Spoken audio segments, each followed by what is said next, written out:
નમસ્કાર. આકાશવાણી અમદાવાદ વડોદરા પ્રાદેશિક સમાચાર હિના મોદી વાંચે છે. સૌપ્રથમ મુખ્ય સમાચાર.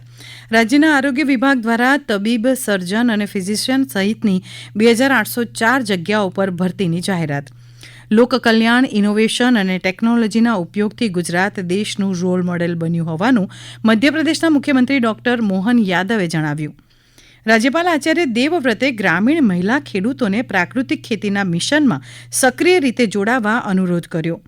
મેટ્રો રેલ સેવાનો લાભ લોકો લઈ શકે તે માટે એસટી વિભાગે અમદાવાદથી ગાંધીનગર સેક્ટર 1 સુધી બસ સેવાઓ લંબાવી. અને રંગમંચ અને ભવાઈ કલાકાર રમેશ તુરી ઉર્ફે રંગલાનું 81 વર્ષે નિધન. સમાચાર વિગતવાર. જીપીએસસીના ચેરમેન હસમુખ પટેલે આજે પ્રેસ કોન્ફરન્સ યોજી અને આરોગ્ય વિભાગ માટે સૌથી મોટી ભરતીની જાહેરાત કરી છે. તેમણે કહ્યું કે આરોગ્ય વિભાગમાં 2000 કરતાં વધુ જગ્યાઓ ઉપર ભરતી કરાશે, જે અંતર્ગત તબીબી અધિકારી વર્ગ 2 માટે 1506, જનરલ સર્જન તજજ્ઞ માટે 200, ફિઝિશિયન તજજ્ઞ માટે 227, ગાયનેકોલોજીસ્ટ માટે 273 તથા વીમા તબીબી અધિકારી માટે 147 જગ્યા સહિત 2804 જગ્યાઓ ઉપર ભરતી કરવામાં આવશે. ઉલ્લેખનીય છે કે ભૂતકાળમાં પૂરતા ઉમેદવારો ન મળ્યા હોવાના કારણે જગ્યા ભરાઈ ન હતી, જેથી અત્યારે આ ભરતી બહાર પાડવામાં આવી છે. નોંધનીય છે કે અંતિમ વર્ષમાં અભ્યાસ કરતા વિદ્યાર્થીઓ પણ ઉમેદવારી કરી શકશે.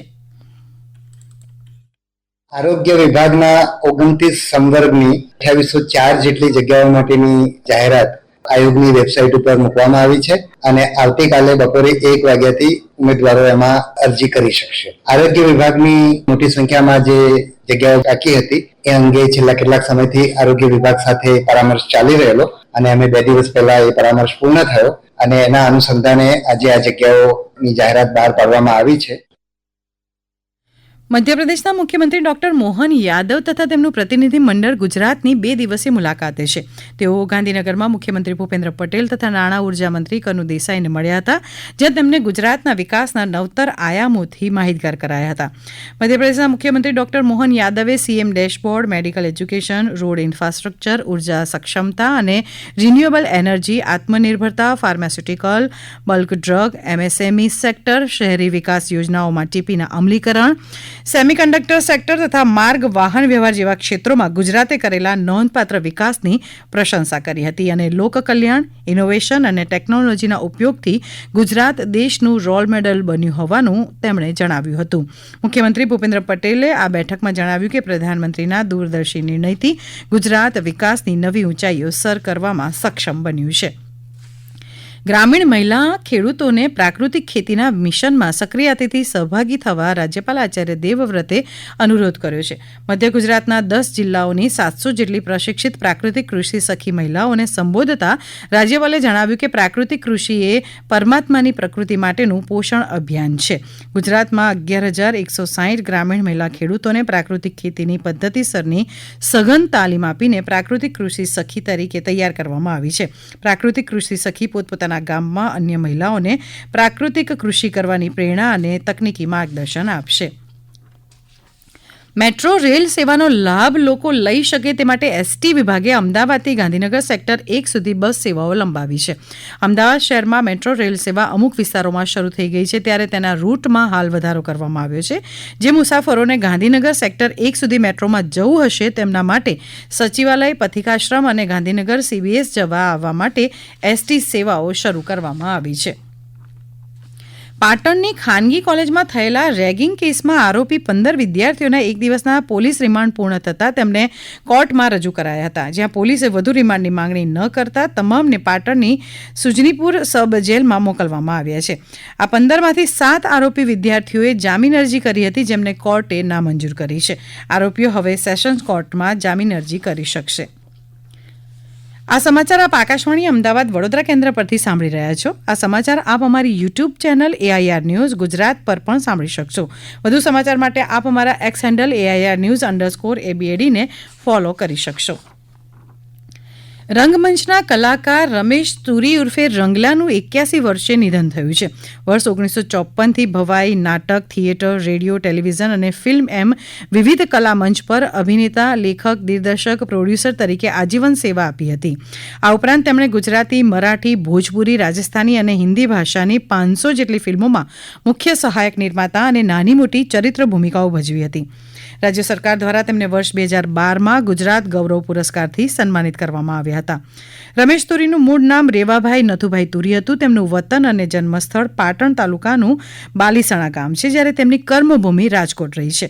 આકાશવાણી રાજકોટ રેડિયો સ્ટેશનમાં બી ગ્રેડમાં ડ્રામા આર્ટિસ્ટ તરીકે અને દૂરદર્શન રાજકોટ તથા દૂરદર્શન અમદાવાદમાં નિર્માતા, દિગ્દર્શક, લેખક અને અભિનેતા તરીકે તેઓ સતત કાર્યશીલ રહ્યા હતા. હવામાન વિભાગ અનુસાર આગામી દિવસોમાં રાજ્યમાં ઠંડી વધી શકે છે. આગામી 5 દિવસમાં સૌરાષ્ટ્ર અને કચ્છના વિસ્તારોમાં તાપમાનમાં ઘટાડો થવાની શક્યતા છે. આ વિશે વધુ માહિતી આપી રહ્યા છે હવામાન વિભાગના વૈજ્ઞાનિક અશોક કુમાર દાસ. आज का जो अहमदाबाद का लघुत्तम तापमान रिकॉर्ड हुआ है 18.6 डिग्री सेंटीग्रेड, जो कि लास्ट 24 आवर में 1.1 डिग्री सेंटीग्रेड डाउन हुआ है.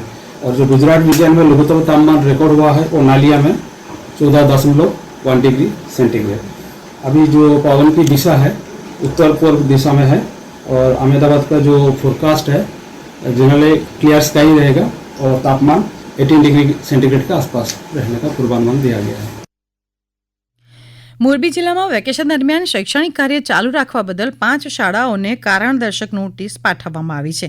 દિવાળી વેકેશન દરમિયાન કેટલીક શાળા બસના વિડીયો વાયરલ થતા જિલ્લા શિક્ષણ વિભાગે તપાસ હાથ ધરી હતી. જિલ્લા શિક્ષણ નિરીક્ષક પ્રવીણ અંબરિયાએ જણાવ્યું કે નાલંદા વિદ્યાલય સહિત 5 શાળાઓને નોટિસ પાઠવવામાં આવી છે. તેની સામે નીલકંઠ શાળાના સંચાલકે પ્રતિક્રિયા આપી છે.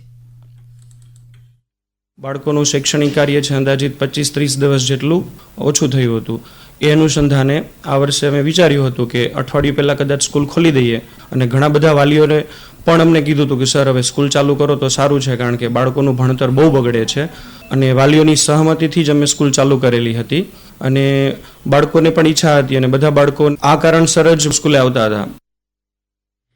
યાત્રાધામ અંબાજી મંદિર ખાતે દિવાળીના તહેવારો દરમિયાન અંદાજે 1,65 લાખ રૂપિયાની આવક થઈ છે. દર મંગળવારે મંદિરના ભંડારા ખોલવામાં આવે છે અને સીસીટીવી કેમેરાના નિરીક્ષણમાં ભંડારાની ગણતરી કરવામાં આવે છે. દિવાળી સુધીમાં અત્યાર સુધીમાં 3 વાર ભંડારા ખોલવામાં આવ્યા. પ્રથમ ભંડારામાં 64 લાખ, બીજા ભંડારામાં 62 લાખ, જ્યારે ત્રીજા ભંડારામાં 45 થી 50 લાખ રૂપિયાની આવક થઈ હોવાના અહેવાલ છે. ડાંગ જિલ્લા સાપુતારા પોલીસની શી ટીમ દ્વારા પ્રોજેક્ટ સંવેદના અંતર્ગત ગલકુંડમાં સરકારી યોજનાઓ વિશે માહિતી આપવામાં આવી હતી. શી ટીમ દ્વારા ડાંગી ભાષામાં હાટ બજારમાં ઉપસ્થિત લોકોને સરકારી યોજનાઓના લાભ મેળવવા ઉપરાંત સાયબર ગુનાઓ, ટ્રાફિક નિયમો વિશે માહિતી આપવામાં આવી હતી. આ પ્રસંગે ડાંગ જિલ્લા પોલીસ અધિક્ષક યશપાલ જગાણીયા તેમજ નાયબ પોલીસ અધિક્ષક એસજી પાટીલ સહિતના અધિકારીઓ ઉપસ્થિત રહ્યા હતા. કેન્દ્ર સરકાર દ્વારા ખેડૂતોને વિવિધ યોજનાઓનો લાભ સરળતાથી મળી રહે તે માટે ખેડૂત નોંધણી ફરજિયાત બનાવાઈ છે. મહેસાણા જિલ્લા સહકારી મંડળીઓ દ્વારા તેમને હસ્તક નોંધાયેલ ખેડૂતોને 25 નવેમ્બર સુધીમાં ફરજિયાત નોંધણી કરાવવામાં કહેવામાં આવ્યું છે. ભગવાન બિરસા મુંડાની જન્મજયંતિ નિમિત્તે જનજાતિ ગૌરવ દિવસની ઉજવણી કરાઈ, જેના ભાગરૂપે આદિવાસી અમૃતકુંભ મહોત્સવ 2024ની રથયાત્રા રાજ્યના 14 જિલ્લાના તમામ તાલુકાઓમાં ફેરવવામાં આવી રહી છે. આ રથયાત્રા તાપી જિલ્લાના વાલોડ ખાતે પહોંચી હતી. ત્યાંથી ડોલવણ જશે, ત્યારબાદ વ્યારા, સોનગઢ, નીસર અને કુકરમુંડા સુધી ભ્રમણ કરશે. બીજી તરફ કેન્દ્રશાસિત પ્રદેશ દાદરા નગર હવેલીમાં સેલવાસાના કલા કેન્દ્ર ખાતે વિદ્યાર્થીઓનો સન્માન સમારોહ યોજાયો હતો. દરમિયાન શાળાના જનજાતીય શ્રેણીમાં ધોરણ 10 અને 12ના પ્રથમ અને દ્વિતીય સ્થાને આવેલા વિદ્યાર્થીઓનું સન્માન કરાયું હતું. મરચા માટે જાણીતા ગોંડલ માર્કેટિંગ યાર્ડમાં આજથી મરચાની આવક શરૂ થઈ છે. વિવિધ જિલ્લાઓ ઉપરાંત અન્ય રાજ્યોમાંથી પણ વેપારીઓ અહીં મરચાની ખરીદી માટે આવી રહ્યા છે. યાર્ડમાં અંદાજે 23,000 રૂપિયાથી સોદાની શરૂઆત થઈ હતી, જ્યારે મરચાના ભાવ 3,000 રૂપિયાથી લઈને 6,000 રૂપિયા પ્રતિ ક્વિન્ટલ સુધી બોલાઈ રહ્યા છે. મુહૂર્તના સોદા 23,113 રૂપિયાથી હરાજી શરૂ કરવામાં આવી અને સામાન્ય ભાવ 3,000 થી લઈને 6,000 સુધીનો રહેવા પામ્યો હતો. મરચાની આવક આજુબાજુના વિસ્તારમાંથી, જે જિલ્લાઓમાંથી અને મરચાની જે વાવેતર થતા હોય પહેલી પસંદ ગોંડલ માર્કેટ યાર્ડ છે. એનું કારણ છે કે રાજસ્થાનથી, એમપીથી ત્યાંથી મરચું ખરીદી કરવા અહીંયા વેપારીઓ આવતા હોય છે. એટલે ખેડૂતોને પણ ખાસ સૂચના આપવામાં આવે છે કે ભાઈ તમે માલ મરચા સુકવીને આવજો તો એનો ભાવ સારો રહેશે, 2 રૂપિયા વધારે મળે. અને હવે રાજ્યના કેટલાક સમાચાર સંક્ષિપ્તમાં. રાજકોટના સાંસદ પુરુષોત્તમ રૂપાલાની અધ્યક્ષતામાં જિલ્લા વિકાસ સંકલન અને નિયમન સમિતિની બેઠક મળી. જળ સંપત્તિ અને પાણી પુરવઠા મંત્રી કુંવરજી બાવળિયાની અધ્યક્ષતામાં ભુજ ખાતે અટલ ભૂજલ યોજનાના અમલીકરણ અંગે સમીક્ષા બેઠક યોજાઈ. સુરતની વીર નર્મદ દક્ષિણ ગુજરાત યુનિવર્સિટી દ્વારા 3 ડિસેમ્બરના રોજ વિશ્વ દિવ્યાંગ દિવસની ઉજવણી કરાશે. બાગાયતી યોજનાઓનો લાભ લેવા માટે આઈ ખેડૂત પોર્ટલ ખુલ્લું મુકાયું. અને વલસાડના પારડી ખાતે પાપા પગલી પ્રોજેક્ટ અંતર્ગત જિલ્લા કક્ષાનો વાલી સંવાદોત્સવ કાર્યક્રમ યોજાયો. અંતમાં મુખ્ય સમાચાર ફરી એકવાર. રાજ્યના આરોગ્ય વિભાગ તથા તબીબ, સર્જન અને ફિઝિશિયન સહિતની 2804 જગ્યાઓ પર ભરતીની જાહેરાત. લોક કલ્યાણ, ઇનોવેશન અને ટેકનોલોજીના ઉપયોગથી ગુજરાત દેશનું રોલ મોડેલ બન્યું હોવાનું મધ્યપ્રદેશના મુખ્યમંત્રી ડોક્ટર મોહન યાદવે જણાવ્યું. રાજ્યપાલ આચાર્ય દેવવ્રતે ગ્રામીણ મહિલા ખેડૂતોને પ્રાકૃતિક ખેતીના મિશનમાં સક્રિય રીતે જોડાવા અનુરોધ કર્યો. મેટ્રો રેલ સેવાનો લાભ લોકો લઈ શકે તે માટે એસટી વિભાગે અમદાવાદથી ગાંધીનગર સેક્ટર 1 સુધી બસ સેવાઓ લંબાવી. અને રંગમંચ અને ભવાઈના કલાકાર રમેશ તુરી ઉર્ફે રંગલાનું 81 વર્ષે નિધન. આકાશવાણી અમદાવાદ વડોદરા કેન્દ્ર પરથી પ્રાદેશિક સમાચાર પૂરા થયા.